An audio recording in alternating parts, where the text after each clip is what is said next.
Hello, my name is Valerie, and today we will be going over polycystic ovarian syndrome in the microbiome. So, polycystic ovarian syndrome is often referred to as PCOS, and it is a hormonal disorder that impacts an individual's reproductive system, their metabolism, and their endocrine system. It is often hereditary, and it affects about 20% of women worldwide. Some symptoms of this include an excess secretion of androgen, which is a male hormone. This often causes cysts in the ovaries to be filled with fluid, which cause infertility, irregular menstrual cycles, acne, hair growth, and this will cause someone more likely to develop diabetes.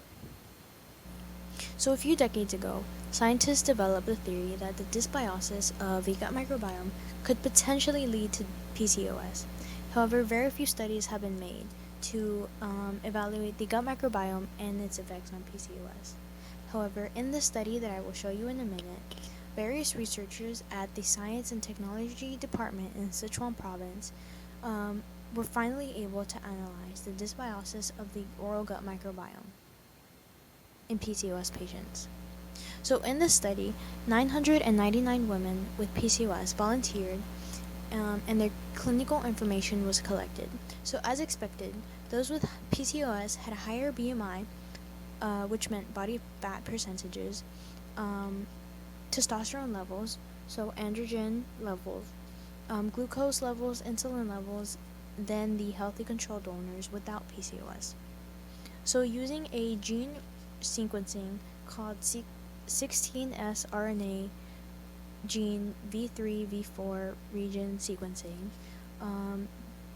that is used to analyze microbiota, they took a stool sample and they found a very big difference in the women's gut microbiota with PCOS.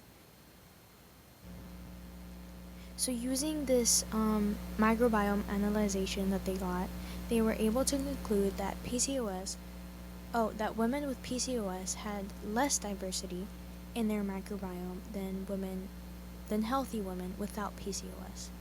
So their most prominent findings was in the fecal bacteria, where they found that people with PCOS had lower amounts of firmicutes, bacteroidetes, actinobacteria, and pteridiniculus. So why is this important? And why do we care that PCOS patients have lower amounts of these bacteria? So firmicutes actually help the body metabolize food and maintain weight, which would explain a lot why PCOS patients are not able to metabolize food as well and often have a higher BMI or body fat percentages. Bacteroidetes also do the same and maintain a healthy gut microbiome, which often explains the dysbiosis of the microbiome in these patients. So actinobacteria maintains overall vaginal health by maintaining this balance, which would also explain the dysbiosis of the PCOS patients' thrown off microbiota. So overall, let's just look at a healthy patient versus a patient with PCOS and their microbiome. So in someone healthy, their microbiome would be very diverse, and this would allow them to defend against pathogens and have increased metabolism and metabolize their body weight.